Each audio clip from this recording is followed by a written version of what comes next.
Hello दोस्तों, स्वागत है आपका फिर से अपने यूट्यूब चैनल टॉपर्स टारगेट पर। आज का जो हमारा टॉपिक है बेसिकली अनुसूचियों से संबंधित है, यानी कि शेड्यूल। जो भारतीय संविधान में आप देखेंगे कि मूल संविधान यानी कि जो संविधान 26 नवंबर 1949 को अधिनियमित हुआ था, उस संविधान के तहत 8 अनुसूचियाँ आपको देखने को मिलती हैं। लेकिन आपका क्या है, समय समय पर क्या किए गए, संविधान में संशोधन किए गए और संविधान संशोधन के माध्यम से 4 अनुसूचियां हमारी क्या है, जोड़ी गई। जो बेसिकली कौन सी थी, 9वीं थी भूमि सुधार, जो पहले संविधान संशोधन अधिनियम 1951 के तहत जोड़ी गई थी। 10वीं थी आपकी दल बदल से संबंधित, जो 1985 में 52 कॉन्स्टिट्यूशनल अमेंडमेंट एक्ट से जोड़ी गई थी। 11वीं थी आपकी पंचायती राज, जो 73 कॉन्स्टिट्यूशनल अमेंडमेंट एक्ट 1992 से जोड़ी गई थी और ये 74 अमेंडमेंट एक्ट से जोड़ी गई थी। तो अगर हम इन अनुसूचियों में देखते हैं कि क्या हमें पढ़ने को मिलता है, तो देखिए जो हमारी पहली अनुसूची है, पहली अनुसूची कहती है राज्य एवं संघ राज्य क्षेत्रों के नाम। राज्य यानी कि स्टेट्स और संघ राज्य क्षेत्र यानी कि जो यूनियन टेरिटरीज हैं। यूनियन टेरिटरीज यानी कि जहाँ पर एक एलजी होता है। हो सकता है कि किसी यूनियन टेरिटरी जैसे पुदुचेरी है, दिल्ली है, जम्मू कश्मीर में वहाँ विधानसभा है, लेकिन उस यूनियन टेरिटरी का जो हेड है वो है एलजी। आप अक्सर दिल्ली में क्या है, केजरीवाल और एलजी की क्या है लड़ाई आप देख सकते हैं, तो वो उसी से रिलेटेड है। तो राज्य एवं संघ राज्य क्षेत्रों के नाम जो आपको देखने को मिलते हैं वो पहली अनुसूची में, यानी कि कौन से राज्य का क्या नाम होगा, किस यूनियन टेरिटरी का क्या नाम होगा, ये सब क्या है आपका अनुसूची पहली से संबंधित है। अगर आप शेड्यूल 2 कहते हैं, अनुसूची 2 कहते हैं, तो भारतीय संघ के पदाधिकारियों के वेतन भत्ते। अब ये पदाधिकारी कौन होंगे, जो भारतीय संघ के पदाधिकारी यानी कि ऐसे पदाधिकारी जो क्या है कहीं ना कहीं जो अखिल भारतीय सेवा हैं उन पदाधिकारियों से संबंधित हैं ये। जैसे आप देखते होंगे नीति आयोग के जो पदाधिकारी आपको मिलेंगे, निर्वाचन आयोग के जो पदाधिकारी मिलेंगे आपको, आप सूचना आयोग के जो पदाधिकारी मिलेंगे, केंद्रीय सतर्कता आयोग के जो पदाधिकारी आपको मिलेंगे, योजना आयोग जो पहले था उसके जो पदाधिकारी आपको मिलेंगे, राष्ट्रीय विकास परिषद के जो पदाधिकारी मिलेंगे आपको, और जो हमारे क्या हैं संघ के पदाधिकारी में और कौन हो जाते हैं आपके, जैसे विधानसभा के अध्यक्ष हैं, लोकसभा के अध्यक्ष हैं, विधान परिषद के सभापति और आपके क्या है राज्यसभा के सभापति, यानी कि वे पदाधिकारी जिनका उल्लेख क्या है आपका संविधान में किया गया है। अब आप कहें कि भाई नगर निगम के पदाधिकारी को अगर आप देखेंगे या कोई क्या है किसी डीएम कार्यालय में कोई बाबू के तौर पर है, तो उसका क्या है उसमें इस अनुसूची में उल्लेख नहीं मिलेगा। सिर्फ किनका मिलेगा, ऐसे पदाधिकारी जिनका भारतीय संविधान में उल्लेख है, या फिर ऐसे पदाधिकारी जो क्या है कार्यकारी संस्थाएं हैं हमारी। कार्यकारी संस्था आपको बता चुके हैं, या सांविधिक संस्था आपको बता चुके हैं। सांविधिक संस्था यानी कि जो किसी कानून से स्थापित हुई हो, जैसे राष्ट्रीय मानवाधिकार आयोग है, उसके पदाधिकारियों के वेतन भत्ते आपको इसमें मिल जाएंगे। और जैसे कार्यकारी संस्था नीति आयोग है, उसके मिल जाएंगे आपको।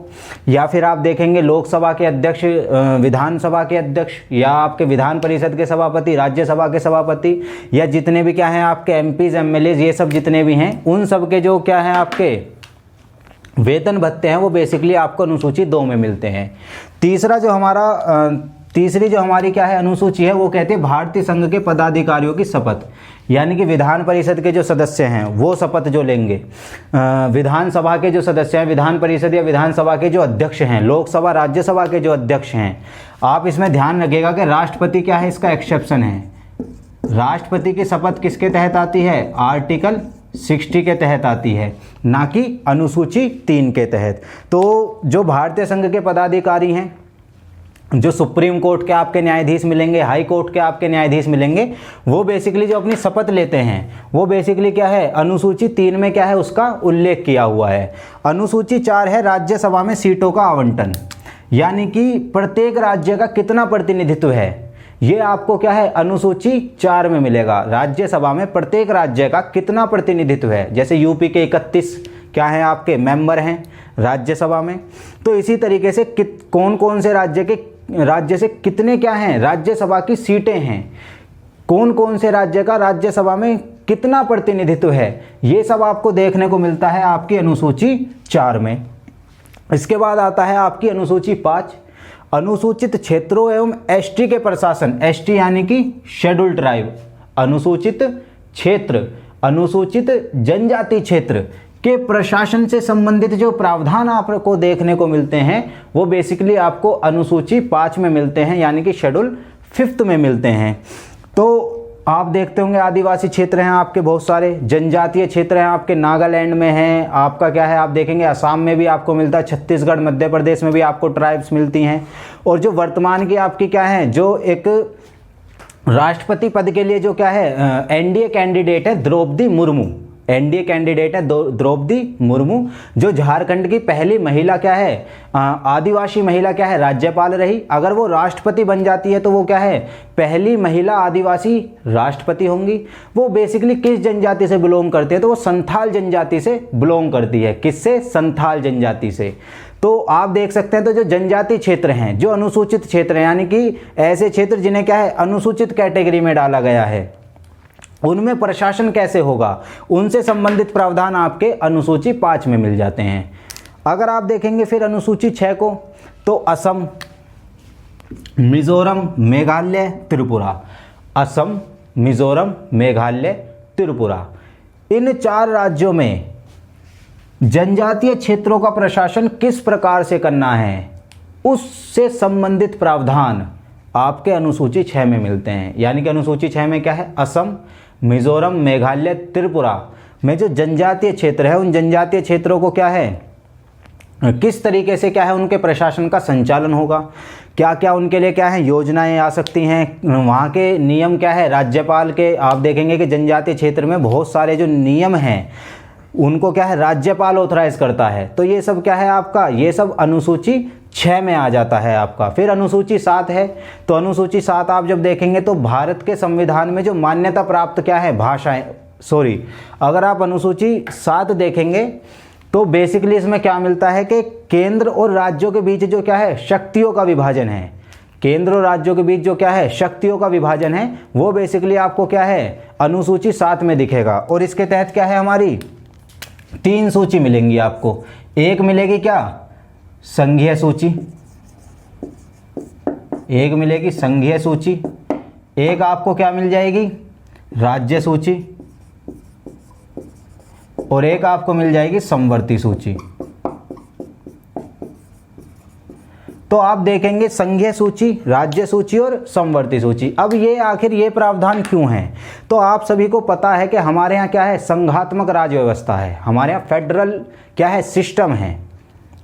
तो फेडरल सिस्टम होने के कारण फेडरल सिस्टम की विशेषता क्या है कि वहाँ क्या होता है शक्तियों का संवैधानिक विभाजन होता है, यानी कि केंद्र और राज्यों के मध्य शक्तियों का क्या है संवैधानिक विभाजन होता है, यानी कि कॉन्स्टिट्यूशनल क्या है डिवीजन होता है आपका केंद्र और राज्यों के मध्य शक्तियों का।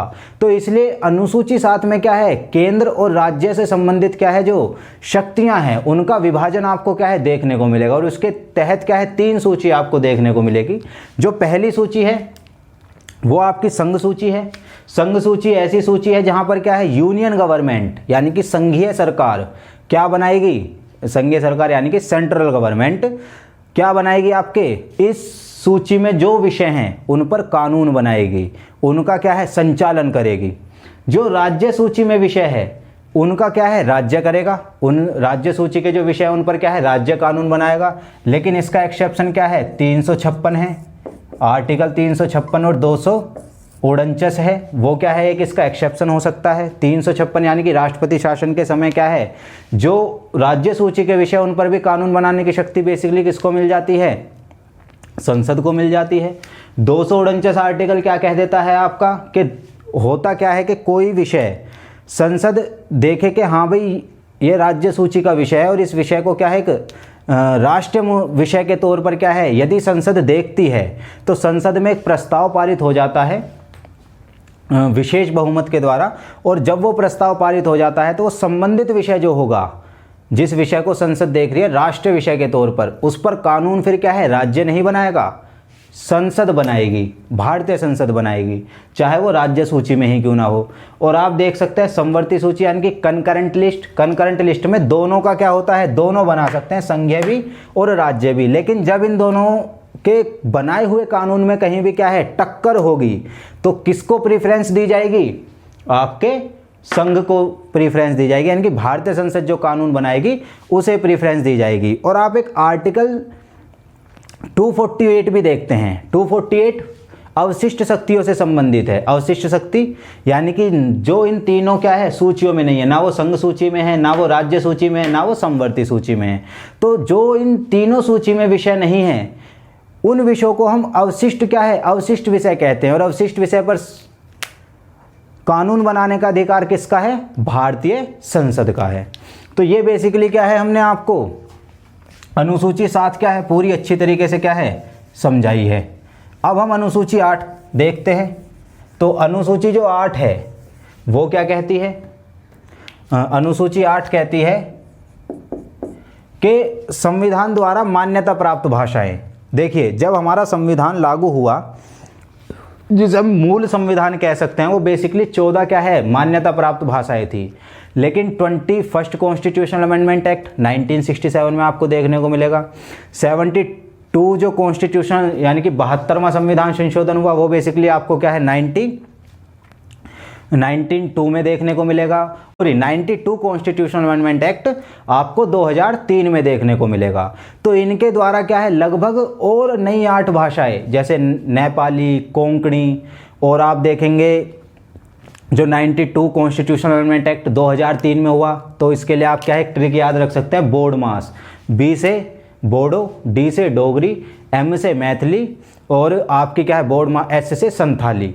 तो ये 4 भाषाएं क्या है अभी 92 कॉन्स्टिट्यूशनल अमेंडमेंट एक्ट 2003 के माध्यम से जोड़ी गई। तो मान्यता प्राप्त भाषा आपको देखने को मिलेंगी संविधान की अनुसूची 8 में। इसके बाद आपका 9th कॉन्स्टिट्यूशनल अमेंडमेंट एक्ट जो आया, जो 9th शेड्यूल है वो क्या है 1st कॉन्स्टिट्यूशनल अमेंडमेंट एक्ट 1951।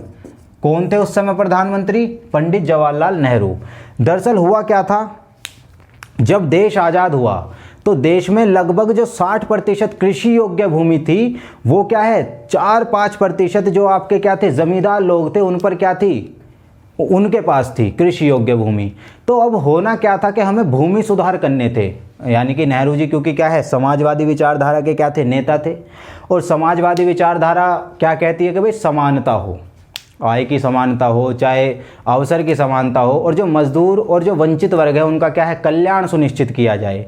तो हुआ क्या कि उन्होंने 1st कॉन्स्टिट्यूशनल अमेंडमेंट एक्ट किया 1951 में और उससे एक अनुसूची जोड़ दी 9वीं भूमि सुधार से संबंधित, और कह दिया कि इस अनुसूची में जो भी कानून डाल दिया जाएगा, किसमें 9वीं अनुसूची में जो भी कानून डाल दिया जाएगा उस कानून का जो हमारी सर्वोच्च न्यायालय है यानी कि जो सुप्रीम कोर्ट है वो भी क्या नहीं किए करेगा, जुडिशियल इंटरप्रिटेशन नहीं करेगा, यानी कि न्यायिक समीक्षा नहीं करेगा उस कानून, वो चाहे कानून किसी के मौलिक अधिकारों का भी क्या है हनन करता हो। जैसा कि क्या है इसमें जो शुरू में कोई कानून डाले गए, जमींदारी उन्मूलन आपका डाला गया या चकबंदी वाले आपके डाले गए, तो बहुत सारे कानून इसमें आए। तो वे कानून बेसिकली क्या है आर्टिकल 19 क्लोज 1 सब क्लोज एफ जो क्या था संपत्ति की स्वतंत्रता थी, और आर्टिकल 31 जो संपत्ति का अधिकार था उसको क्या करते थे, उसको कहीं ना कहीं उसका हनन करते थे। तो इन सब को देखते हुए ये 9वीं अनुसूची आई और कह दिया गया कि भाई अगर ये क्या है हमारे आर्टिकल 19 का 19 क्लोज 1 सब क्लोज एफ और आपके 31 का क्या है, अगर ये इस अनुसूची से संबंधित कानून उल्लंघन भी करते हैं, हनन भी करते हैं, तो भी क्या है सुप्रीम कोर्ट इस अनुसूची में डाले गए कानूनों की न्यायिक समीक्षा नहीं करेगा। ये हमारी क्या है अनुसूची 9वीं है। अब अनुसूची 10वीं आपको दल बदल ये आई थी कब, 52 कॉन्स्टिट्यूशनल अमेंडमेंट एक्ट 1985 द्वारा। कब आ रही है 1985 में, राजीव गांधी की सरकार। हुआ क्या था कि भाई उस समय क्या था एक बहुत बड़ा क्या था प्रचलन हो गया था कि दल बदल बहुत हो रहा था। तो उस दल बदल को कंट्रोल करने के लिए बेसिकली क्या है कॉन्स्टिट्यूशनल अमेंडमेंट एक्ट किया, कॉन्स्टिट्यूशनल अमेंड किया और 10वीं अनुसूची जोड़ी और कह दिया गया, जब ये अनुसूची आई तो इसमें बेसिकली कह दिया गया कि अगर 1/3 से कम सदस्य आपके क्या करेंगे दल बदल करेंगे, 1/3 से कम, सदस्य अगर आपके दल बदल करेंगे तो उन पर क्या है, दल बदल विरोधी कानून लगेगा और उनकी सदस्यता क्या है, जिस भी सदन के वो सदस्य हैं उनकी सदस्यता से उन्हें बर्खास्त कर दिया जाएगा। लेकिन हुआ क्या, 91 कॉन्स्टिट्यूशनल अमेंडमेंट एक्ट हुआ 2003 में, और जो 1/3 की सीमा थी उसे बेसिकली कर दिया 2/3 की सीमा। यानी कि अब क्या था, अब वर्तमान में क्या चल रहा है कि अगर 2/3 से कम सदस्य दल बदल करते हैं तो क्या हो जाएगा, उन्हें उनकी सदन की सदस्यता से वंचित कर दिया जाएगा। अब आप कहेंगे बेसिकली अभी क्या है, एकनाथ शिंदे जी मुख्यमंत्री बने हैं, तो अभी हुआ क्या कि उनका जब फ्लोर टेस्ट हुआ वो उसमें भी पास हुए। तो अगर आप देखेंगे उन पे दल बदल क्यों नहीं लगा, तो इसलिए नहीं लगा कि टोटल जो शिवसेना के जो विधायक थे लगभग 56 जीत कर आए थे, तो उन 56 में से लगभग उनके साथ 40 विधायक थे जो 2/3 से क्या थे, ज़्यादा थे। अब साफ साफ 91 कॉन्स्टिट्यूशनल अमेंडमेंट एक्ट के द्वारा ये कह दिया गया है कि अगर 2/3 से कम सदस्य हैं तो दल बदल के द्वारा सदन से क्या है, सदन की सदस्यता से बर्खास्त कर दिया जाएगा। लेकिन 2/3 से ज़्यादा है तो उन पर दल बदल नहीं लगेगा, इसीलिए एकनाथ शिंदे जी पर क्या है, दल बदल नहीं लगा। अब आप 11वीं अनुसूची देखेंगे तो ये 11वीं अनुसूची बेसिकली कब आ रही है, ये आ रही है 73वें संविधान संशोधन के द्वारा। कब हुआ ये, 1992 में। और इसमें आए पंचायती राज से संबंधित, पंचायती राज जो आप ग्राम पंचायत देखते हैं, ब्लॉक पंचायत देखते हैं, जिला पंचायत देखते हैं, बेसिकली क्या है आपके पंचायती राज से संबंधित है। इससे संबंधित जो प्रावधान है पंचायतों से वो बेसिकली अनुसूची 11 में है। और पंचायत से संबंधित इस अनुसूची में 29 विषय हैं। कितने विषय हैं, 29 विषय हैं। और इसके बाद हमारी लास्ट अनुसूची आती है जो जोड़ी गई 73वें कॉन्स्टिट्यूशनल अमेंडमेंट एक्ट द्वारा। कौन से, 74वें। और इसमें क्या था, नगर पंचायत या नगर पालिका आप कह सकते हैं, नगर निकाय आप कह सकते हैं। यानी कि शहरों के लिए जो क्या है, आप देखते होंगे सभासद इलेक्टेड होता है, मेयर इलेक्टेड होता है, तो वो सब क्या है आपका अनुसूची 12 में उससे संबंधित क्या है, प्रावधान दिए हुए हैं। तो ये बेसिकली हमारी 12 अनुसूची हैं, जिसे क्या है मैंने पूरे विस्तार से समझाया है। बेसिकली क्या है, आज तक आपने पढ़ा होगा कि भाई अनुसूची 4 में रट लिया राज्यसभा में सीटों का आवंटन, अनुसूची 5 में ये है या अनुसूची 6 में ये है। लेकिन आज आपको क्या है, एक पूरी तरीके से आपको पता चला होगा कि किस शेड्यूल को किस वजह से लाया गया, उसके पीछे क्या कारण है, उसमें बेसिकली किससे संबंधित प्रावधान है। तो आई होप आपको क्या है ये वीडियो अगर अच्छी लगी है, कंटेंट अच्छा लगा है, तो आप चैनल को सब्सक्राइब कीजिए, शेयर कीजिए और लाइक कीजिए। धन्यवाद।